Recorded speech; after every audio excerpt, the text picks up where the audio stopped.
kisah yang bukan semua orang sanggup ceritakan, tapi akhirnya dia buka juga.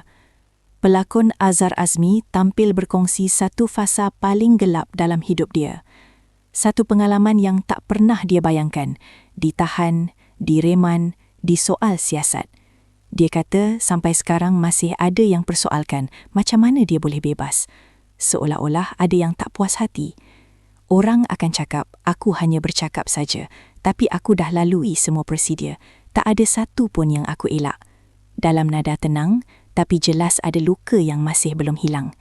Dia akui mungkin kesilapan dia cuma satu, terlalu percaya pada orang. Bila dia imbas semula detik dalam tahanan, itu yang paling menghantui.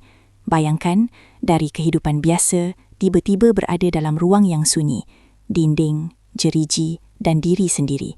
Dia kata, waktu itu dirasa benar-benar keseorangan. Tak ada tempat nak bercerita, tak ada siapa nak mengadu.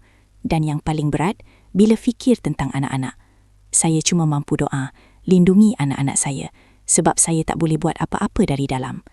Ada satu momen yang dia kata paling perit, bila gambar dia tersebar dengan tangan bergelang. Itu titik paling rendah dalam hidup dia. Tak pernah terlintas, satu hari dia akan berada di situ.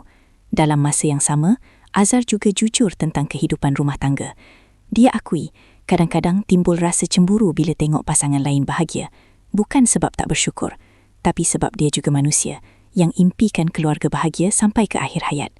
Dia kata, dia banyak bertahan demi anak-anak, sebab bagi dia, keluarga adalah segalanya.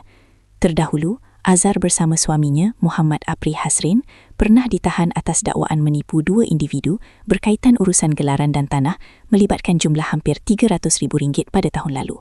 Namun selepas itu, dia dibebaskan dan kini menjadi saksi dalam kes tersebut.